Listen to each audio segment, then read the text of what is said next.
All right, this is the Right Stuff Equipment Satellite 2 Tray Former HMI. When you are not logged in under our two different levels, pretty much all you have is start, stop, and then if the machine isn't at the home position before you start it again, you have to home it. We'll run a couple trays here and I'll kind of show you the three options we've got. Start button starts the machine.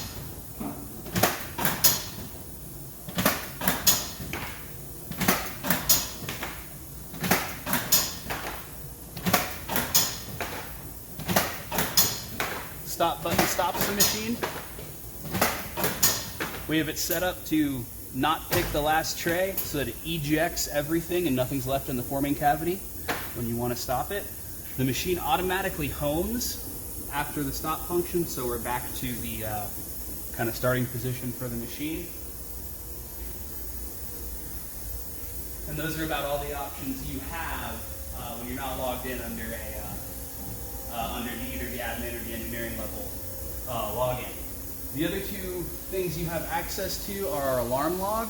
If you're right now we don't really have any alarms that have come up yet, but if you've got a lubrication warning or some kind of motor overload or something like that, it'll come up here. And when you're not logged in, you can clear past it to keep running, but until you log in to either the admin or engineer, you can't fully clear it and make it go away. You'll have a little indicator on the screen. The other option you have is if this is part of a smaller system where we're using this PLC to control the conveyor, you'll have your start and stop functions behind that screen. So we're going to log in under our first level, which is the admin. That will get you to what is mainly the kind of alignment troubleshooting. Basically, if you're having an issue, you call over your maintenance person to say, hey, we can't figure this out. They're going to get access to these settings. You can jog the machine forward and reverse. So that's here. You can cycle the machine at a slow pace. We give you the option to turn your vacuum on and off. So right now we are jogging without the vacuum. You can enable your vacuum and then actually pick trays. A lot of times this is, if you're having a weird issue, you can go right nice and slow through the whole process, start and stop whenever you want, and just push through the whole process as you want it.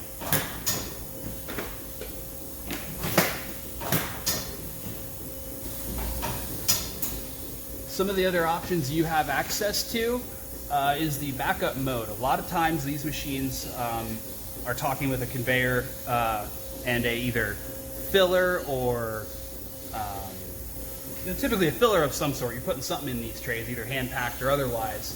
And if your downstream process is stopped and these trays are starting to back up, you can choose to either vacuum off, where as you saw us jogging, the machine will just not turn on the vacuum and dry cycle. This is a lot of times if you're running a little bit faster than your filler or your hand packer or whatever it is, you'll skip 2 cycles, bring the next tray out, skip a cycle, bring the next tray out. Now, if you know that if you've got a backup of your trays and you know that's going to be at least like an hour or something like that, we give you the option to system stop. If this sees a backup from that downstream photo eye or other sensor talking to our PLC, whole thing just comes to a stop. Also, mainly for troubleshooting, and that's why we have this backed up behind a login. You can also choose to just bypass entirely. If you lose your sensor and you don't have a replacement or something like that, you can choose this option. Or if maintenance is trying to solve something, that's why we've got this in here. Some of the other inputs you have on this left-hand side, we've got our run cycle. We put that in cycles per minute, which directly translates to trays per minute, and that is enterable in any whole number up to about 40, unless we've determined you can run faster. We'll then bump that up in the HMI. For that downstream photo eye, the backup debounce, that's going to be if you've got trays passing that photo eye, you don't want to turn it off every time a tray passes. it needs to be on for a certain amount of time to know we've got a backup, or off for a certain amount of time to know your backup is cleared and you can start making more trays. Vacuum position, that sets when we actually are pulling vacuum through the cups and when we turn it off again. Typically that comes on right before you touch the hopper, and then right as you pass the rear deck with those cups going down, that's when you'll release the vacuum to place the tray exactly where you want it. That, especially if you're going to vary from like 20 trays a minute to 40 trays a minute, that timing is going to change, and so that's why we've got this right here adjustable. All these inputs on the left-hand side here are all based on the rotary encoder that we have hooked up to our main drive shaft. The encoder is right back here with that little pulley belt. We use a 2500 pulse per revolution encoder, which gives us, down to the fractions of a degree, knowledge of where the machine's at in its cycle. We use those encoder values to set everything from when the vacuum turns on and off, if you've got an air blow off or an air reject for your in your plunger for pushing trays out, that timing will be controlled by this. Glue shots, plow activation, all those different features are all running off of that encoder.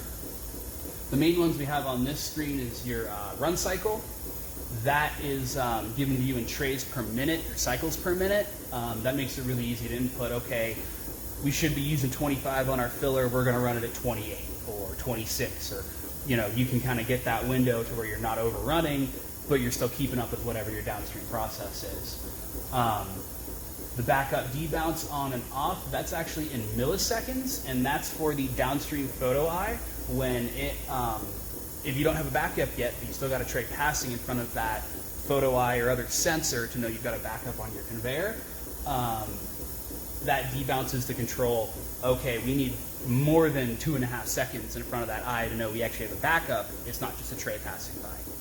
Also, we do the debounce off for kind of the opposite logic, where if you just index a little bit, you don't want one little window to then fire out another tray. You want to know that, yes, we have actually cleared and are waiting for more before you start forming again. The vacuum position, that's one of the items controlled by the rotary encoder. You're actually punching in encoder values 0 to 2500 to control where the vacuum is. We give you a readout up here in the right-hand corner of the actual encoder value. So let's say I jog forward a little bit, and that's the position I want to release vacuum at. I can see it's at 1424. I can punch that number in and know, okay, this is exactly where I'm going to release vacuum. Hopper agitation is not currently on this machine. However, we have the option to install rotary pneumatic actuators. That's pretty much all that is behind this screen, and that's really going to be your admin level login, your kind of maintenance operator, your kind of floor manager type level stuff. The next login that we have is the engineering level. So we'll log into our engineering level and show you the additional features behind that login. You get the options button. Options gets you to what are more of the kind of baked in programs that we have for our whole range of machines. So this is where we have things like our glue. This is not a glue machine, so that's disabled. Things like tray hold down, glue wipers. This is where, if you absolutely needed to, you could turn off your vacuum pump if you had one. This machine is outfitted with a Venturi system, taking compressed air. You can go to the next page as well for more options. This is where you'll see some things like your blow-off disabled, low hopper. Like I said, these are just more options for different machine builds. Another really great feature that's built into this level is we actually give you the PLC inputs and outputs listed in front of you. So e-stop buttons, door switches, the home position proc sensor. Here, I'll just home the machine. Let it go back to its starting point. We go back to our options, our inputs and outputs. Home position proc sensor is there. We know that we've made that sensor. This can really, really help in kind of the higher level troubleshooting. We also have our outputs. So if you're not getting vacuum for some reason, or the air blow off isn't working, you can look here to see, all right, are we actually getting the outputs we need? If you know you're getting them, you can then go to the next step in your troubleshooting. That's pretty much all that is behind the options screen. And that's really more, the higher level stuff.